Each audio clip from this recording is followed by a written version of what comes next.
This is the first of 3 webinars that introduce the MoSSEC Business Object Model. This webinar covers the basic objects that are used extensively in the other 2 webinars. The aim of the 3 webinars is to introduce the range of objects in the Business Object Model and how these objects are interlinked. Why is this understanding needed? It is for the MoSSEC-enabled capability owners to understand which objects they will use for the inputs and which for the outputs for their functionality. It's also for domain specialist capability owners to understand what objects exist and so can be exploited by their modelling and simulation tools. The webinars include extensive UML and SysML diagrams, so familiarity with these concepts would be an advantage. The webinars do not cover the justification for the business object model and also do not cover how to link the capabilities together with the MoSSEC services. This latter is covered in a subsequent webinar. The webinar will cover the base objects from which all other objects inherit. It will then introduce actors with organisations, teams and people. Study management provides the context for the model management, which includes the traceability needed for the models. Requirement management and V&V is then introduced and leading into decision capture with justifications and assumptions. Now for the introduction section. The MoSSEC Business Object Model was developed under Crescendo. It provides the structure for a distributed dataset, and that is the subject of this webinar series. The Business Object Model also defines the web services which are used to expose the distributed dataset. The Business Object Model is built on the ISO standards for 10303-233, which is Systems Engineering, and 10303-239, which is Product Lifecycle Support. The Business Object Model and documentation can be found at the location shown. First, download and unzip the file. If you want to use the business objects as a model, you will also need to download and unzip the SysML guide, which will explain how to set up the SysML tool and environment. If you just want to view the model, the original zip file includes an HTML viewer at the location shown. This works best using Internet Explorer, though other browsers can be used but with reduced functionality. The Business Object Model is structured in packages. This webinar series is in 3 parts. The first part covers the basics, which includes the base objects, actors, study management and model management, requirements including V&V and decision capture. The second webinar covers templates including methods with inputs, outputs and data flow and process management. The third webinar covers breakdowns and interfaces, both of which are included in architectures. This is the descriptive documentation. Every time you see this book logo in the webinar, it will be referring to this documentation.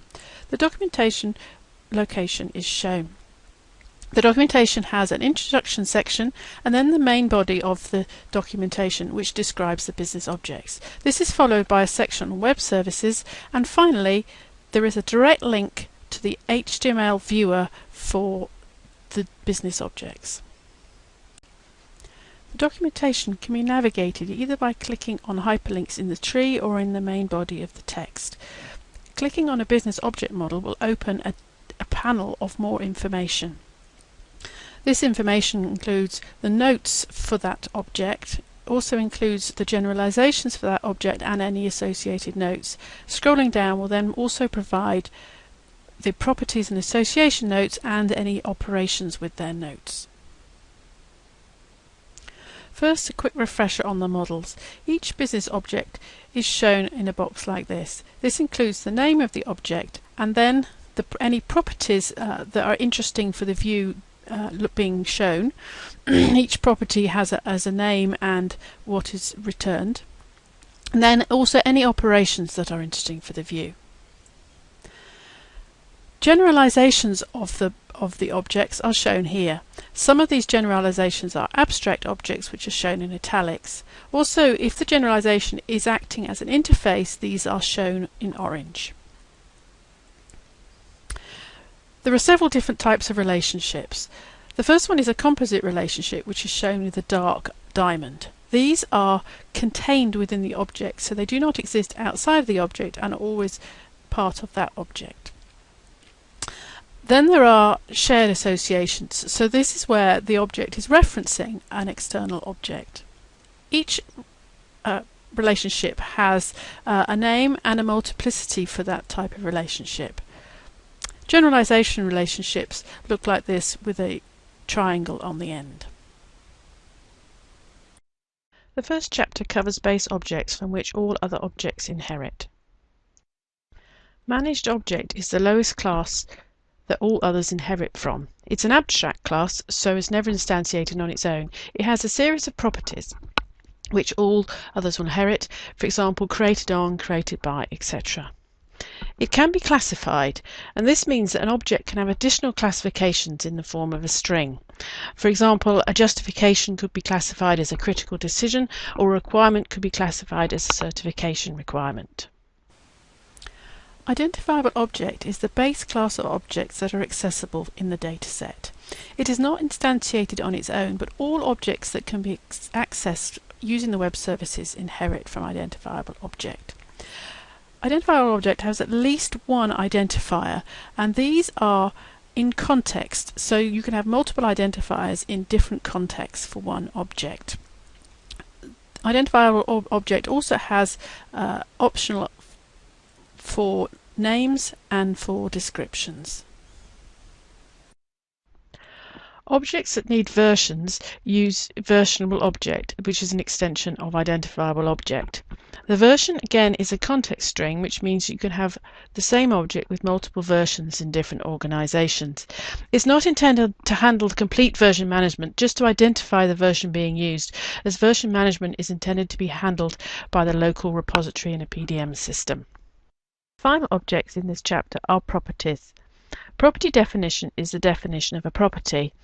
It is identifiable, so it can have names, identifiers and descriptions. It also has units and can have a default value and a value type, for example a string, a float or a boolean. Objects that have property definitions inherit from object with property definitions. Property value is the value for a property. Note, it is not identifiable, but it is managed, and it is composed of objects that inherit from object with property values. This means that it never stands alone and it's always part of another object. It points to the definition that has the value, and it also can have a characteristic. This is mostly used in optimization templates when a variable can have multiple properties of the same definition but a different use. For example, a variable length where the characteristics are upper limit or lower limit has the same definition of units in meters and a value type in float, but it has different usages. The second chapter is on actors, which includes organizations, teams and people. First we'll look at organization. Throughout the webinar, the images associated with each object are introduced, making them easier to recognize. Organization. These can be arranged in a structure using the in-organization relationship. Organizations can have multiple types. For example, Airbus could be of type airframe manufacturer as well as type OEM and also type aerospace company. The types can also be composed, so for example the airframer could be composed of an aerospace company and a manufacturing company. The next object is person. A person is in at least one organization, though can be in more than one organization. As with organizations, persons can have a type of person, and these can be composed of other types of person. For example, a CFD specialist could be composed of a technical specialist, which in turn could be composed of an aerospace engineer, or a person who is an architect could also be composed of an aerospace engineer. Both person and type of person can have skills. This can be done either way or both, depending on how the business wants to model the information and what assumptions are being made. For example, it could be assumed that if the type of person has a skill and the person is of that type, then the person also has the skills. Or there could be a rule that a person can only be a type of person if they have the same skills as that type. But these are business rules, so are not part of the business object model. A person and organizations can be used interchangeably by using the actor interface. Note, a tool is also of this type of interface. Organisations have an operation getActor and a corresponding web service to return all the actors in that organisation, and they can be given a string to filter the class type. For example, getAllActors of type tool returns all the tools in the organisation. The next chapter is on study management, including the studies, their objectives and their concepts. There is a chapter in the descriptive documentation on study management and networks. This covers studies and their hierarchies and how they interact with templates and networks of models. This is the section in the model on studies, and it shows the diagram that will be explained in the next slides. A collaborative study is a package of work that's launched by a program to drive the evolution and maturity of something. A study can be for many reasons, for example, evolving a design, for managing change, for performing trade-off analysis, or for investigating sensitivity of a solution to uncertainty, for example. Studies have three predefined enumerations. The first is a type. For example, this could be a design study, a trade study, a methodology development study, etc. Then has a program phase. For example, this could be a feasibility phase, concept phase, certification phase. And finally, it has a status. For example, proposed, planned, and in work. Note, all of these enumerations are external to the business object model and can be defined as part of the collaboration context. And the convention used throughout these diagrams is that the pink colour shows these type of reference data. Two predefined roles have been defined. These are controller of, which is only one, and watchers of, which is 0 to many. How these roles are used is a business rule and so not part of the information model. Study inherits from program object. It means it can have approvals and authorizations. There is a lot more to approvals which is not shown on this slide.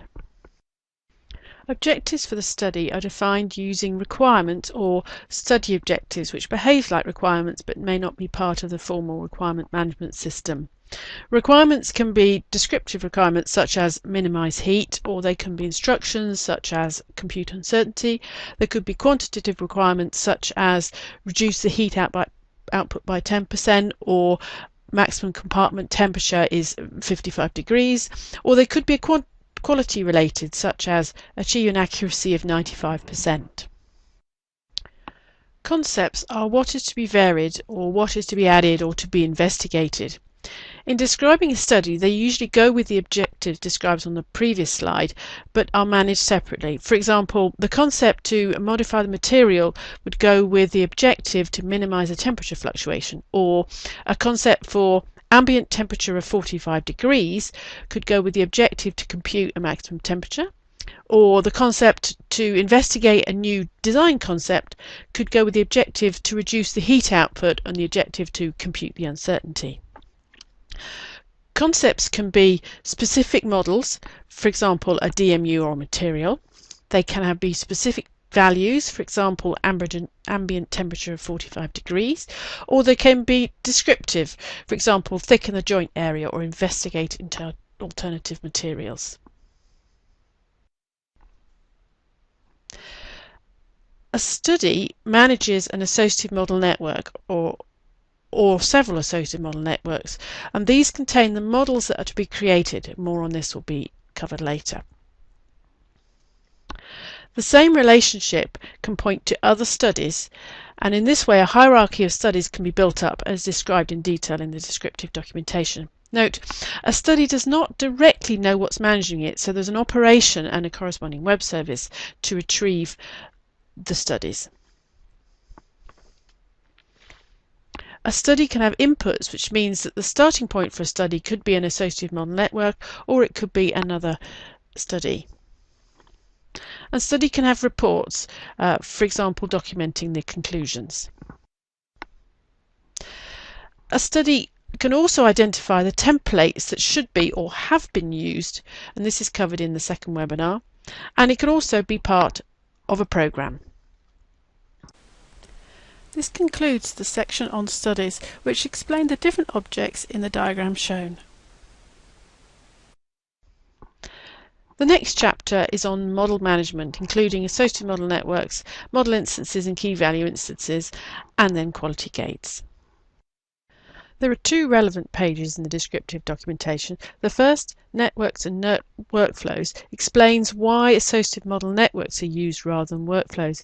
Briefly, an associative model network uses a model-based approach. The advantages to this are the process elements do not have to be specified. Sometimes these are not known, for example in a new development, or for a process that is informal or not automated, or for example if the process is delegated. In these cases, only the model dependency needs to be recorded. The information from model dependency is owned by the model, i.e. the relationships are from the model to the inputs, not from the inputs to the model. This means that the owner of the model is in control of its dependencies. There can be a choice of process elements. These can be switched without disrupting the network view. And finally, the resultant network is a set of product information with dependency audit trail which can be directly used for archiving. The other main area of the documentation is the overview, which introduces the main objects. This is a section of the model on models management, and it shows a diagram that will be explained in the next slides. An associative model network is a container that identifies the elements that together comprise a set of results for a study. It includes an audit trail of what is to be done and what has been done, i.e. all the associativity. Each element in the associative model network has an understanding of its dependencies, i.e. what it's derived from, and so it makes up a network of associative model networks. These together allow a record of who did what, where, when, how did they do it, and why did they do it. An associative model network is managed by one and only one study. It has a status, and these values again are enumeration, so external to the information model, and are defined as part of the collaboration context. Similarly to the study, it has two predefined roles. These are synchronizer of which there is one, and watchers of which there is 0 to many. How these roles are used is a business rule, so again not part of the information model, but the idea is that the synchronizer will update the status when all the inputs are available for a model, and also signal to any automatic executions to start. Watchers might be notified then when anything changes. These are actors, so it can be a person, organisation, a tool. So, for example, the synchronizer could be a tool such as eyesight, which would control the execution of the models within the network. This is also how delegation of the controlling of the network is managed. An associative model network does not directly know what model it's controlling, so there are operations and corresponding web services to retrieve these. A model instance is the object that identifies specific content, for example numerical data or behavioural data or geometrical data for the product. A model instance has a life cycle, so starting as an entity to plan the work to be done and concluding when the completed models are associated to the model instance using documents. A model instance belongs to one associative model network which provides the management structure for the execution of the models. A model instance is an instance of a model type, and this is covered in Webinar 2. This model type provides the definition of the model instance, and the model type is versioned. Model instance has a status. Again, this is an external enumeration which indicates the life cycle stage of the model instance. Model instance inherits from program objects, so it can have approvals, as was shown with studies on the previous slide. Model instances don't have versions. Instead, they are evolved from other model instances. This allows for an evolution tree of instances, whereas the versioning implies a linear evolution. And as said earlier, the intention is that the versioning is actually managed within the PDM system, and this records which model instance we are using rather than the actual versioning history.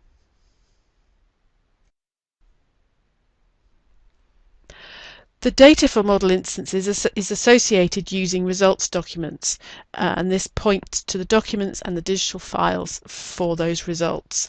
These could be CAD models, FEM models, loads models, etc. In the planning stages, the model instances have no results associated, but once completed, the documents are then linked and the status updated for the model instances. The model instances can have properties. These are not intended as key values because key values should be published as separate objects, which is key value instances. Instead, they are intended for properties like numerical error results or other quality criteria.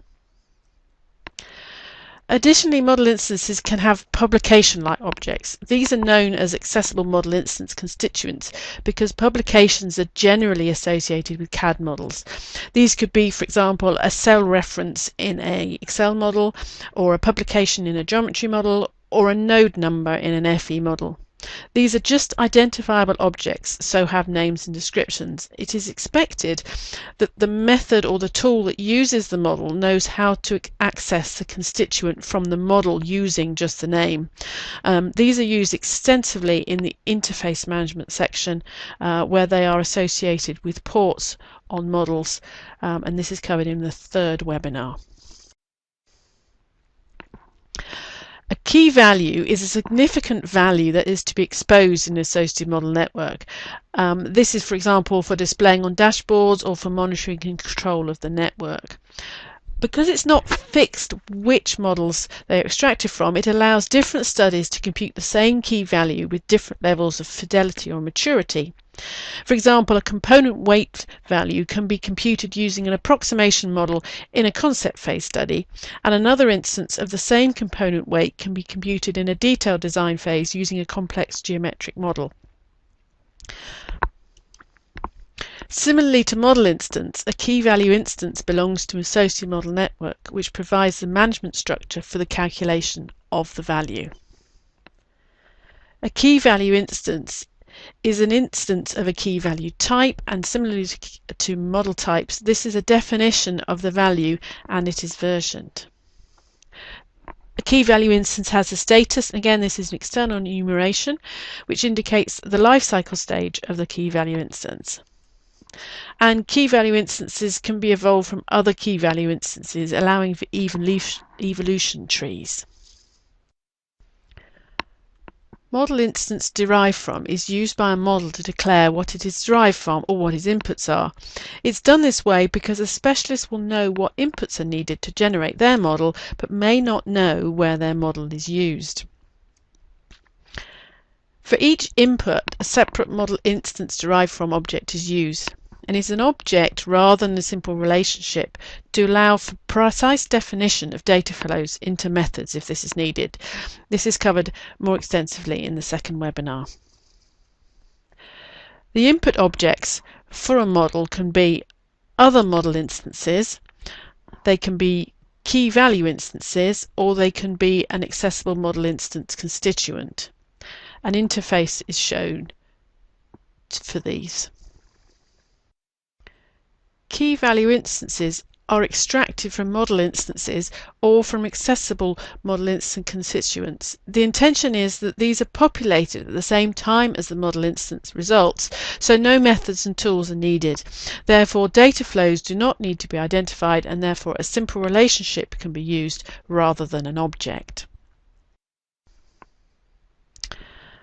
Methods, method inputs and outputs, and the data flows are described in Webinar 2, but they are shown briefly down here in the bottom corner. So this was the complete diagram for models management.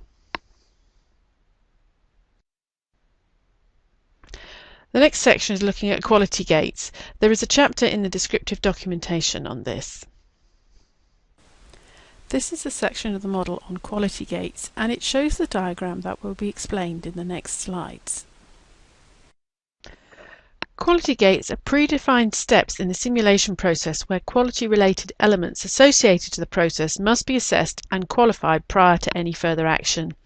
A process might terminate or choose among different paths according to the results of a quality gate.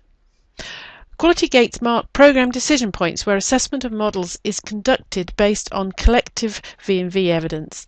It aims at reconciling the different viewpoints from the supplier and the customer of modelling simulation results into a consistent objects capture.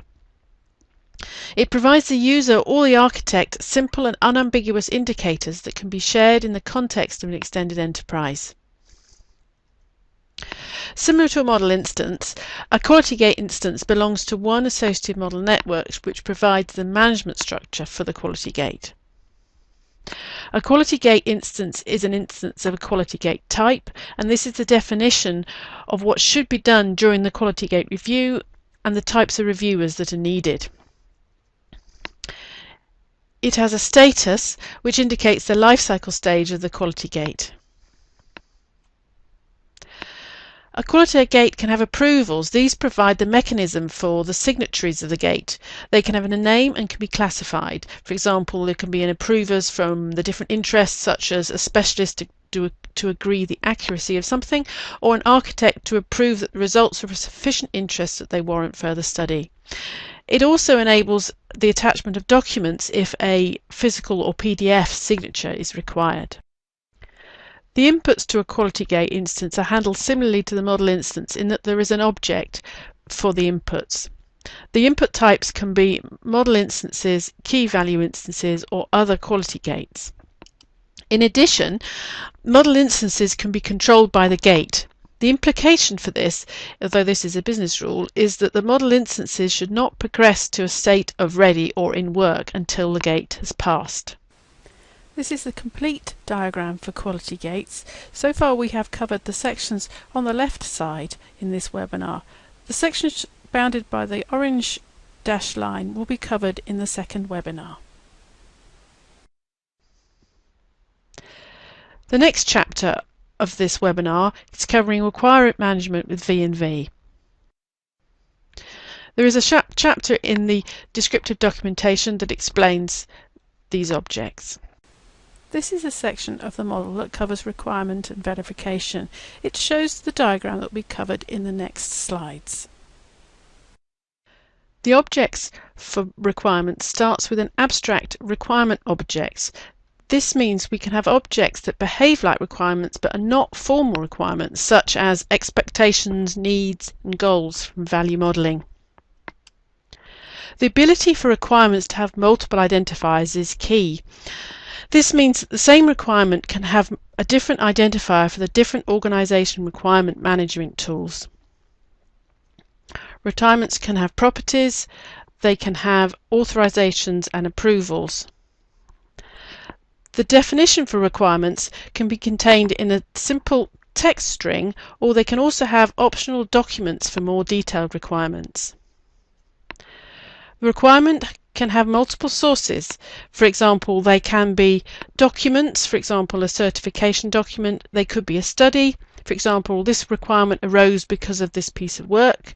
It could be a person, for example a person identified this requirement, or it could be an organisation, for example a certification body, or a supplier places a requirement on an OEM. Requirements can be related to each other. Some classification of these relationships have been predefined, for example the contradiction, tracing and decomposition relationships, but more could be added using the classified by. Note these are managed objects, so can't be accessed individually, and instead operations are provided to find the associated requirements.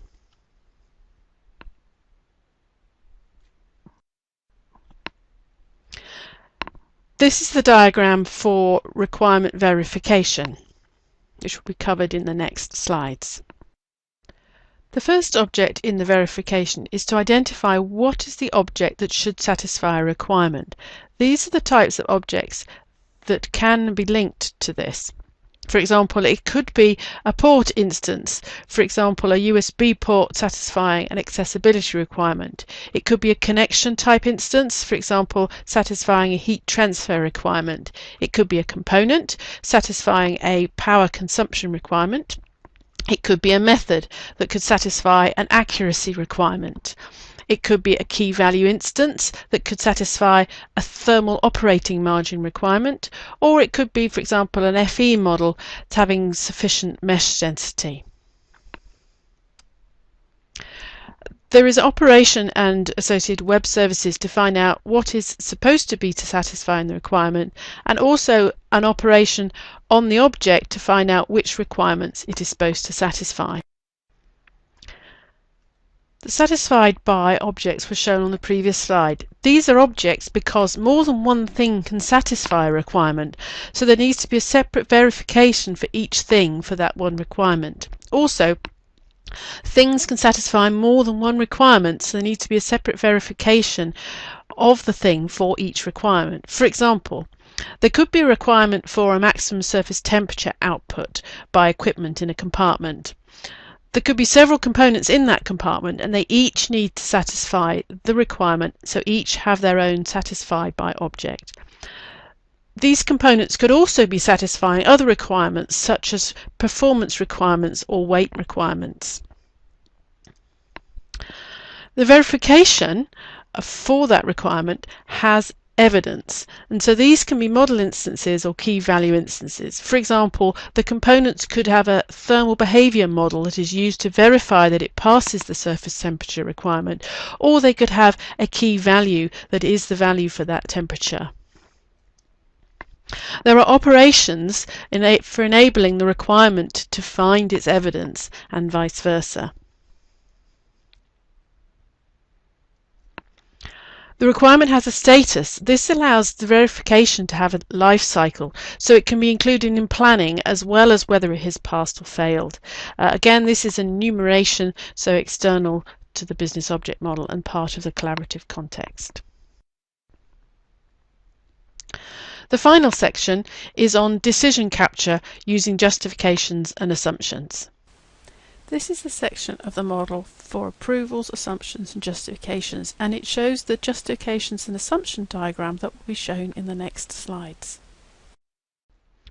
Assumptions and justifications are closely aligned to the definitions in the ISO standard AP239, and as with that standard, an assumption is the identification of something that is assumed to be true without proof. It is identifiable, so can have a name and description, and this is the text for the assumption. It can have approvals, which can be used to associate who made the assumption and also who approved the assumption. Assumptions can be related to other assumptions, and these can be classified so one assumption can support another or can contradict another. An assumption points to the thing that's being assumed and the context for that assumption. For example, in the context of a particular study, it can be assumed that a higher than normal value for a cooling performance of a component can be achieved, assuming that a new cooling technology will be introduced to improve the performance. So the context can be, for example, a study, and it assumes the key value for cooling performance, and the description is a new cooling technology will be introduced to improve the performance. As defined in ISO standard AP239, a justification is the identification and description of the reason for something. For example, it could be capturing the rationale that it was chosen to use one component rather than another because of the better performance characteristics of that component. A justification can be the subject or the support for an assumption. It's identifiable, so has a name and description, which is the text for the justification. It can have approvals, which can be used to associate who made the justification or the decision, as well as who approved the justification or decision. Justifications can be related to other justifications, and these can be classified. So, for example, one justification can support another or could contradict another. The justification points to the thing being justified. So, in our example, it would point to the selected component. There are many other things that can be justified, as shown here. So, for example, it could be used to justify the assumption of expected higher cooling performance. This leads to the need for the support for the justification. So the support could be pointing to a study in a different context that has good cooling results. This shows many other types of support. For example, you could be justifying something because of an approval, because of an assumption, because of a study, etc. So this concludes the webinar, and it shows we were covering the base objects, including objects on study management, model management, and requirements in V&V. The second webinar will be looking at methodology management, which includes methods and templates and types.